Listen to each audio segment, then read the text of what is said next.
This Align Right Realty International property video is presented by Shauna 20 Calvert, 5312 Golden Isles Drive, 2 beds, 2 baths, 1,750 square feet, Tidewater floor plan, park-like views, villa in MiraBay.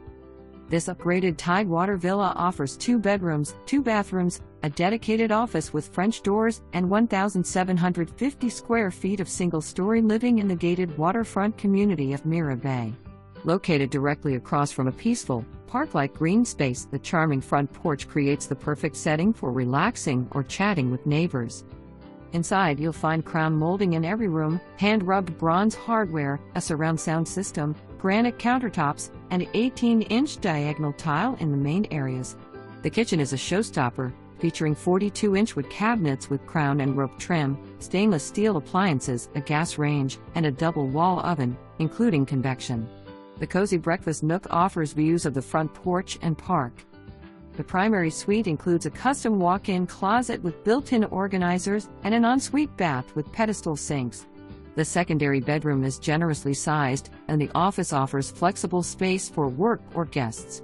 The rear entry garage includes a laundry sink, and a large screen patio provides private outdoor living at the back of the home. Additional upgrades: new roof 2024, plantation shutter window treatments, built-in glass display cabinetry, front and back entry ceiling custom woodwork. MiraBay residents enjoy resort-style amenities including year-round heated pools with lap lanes and a waterslide, a 24-hour fitness center, clubhouse with cafe and lounge, tennis, pickleball, basketball courts, parks, playgrounds, kayaking, paddleboarding, and miles of walking trails. The community is golf cart friendly with backroad access to MiraBay Village's dining, grocery, and retail options. Conveniently located between Tampa and Sarasota, this home offers a coastal lifestyle with easy access to air.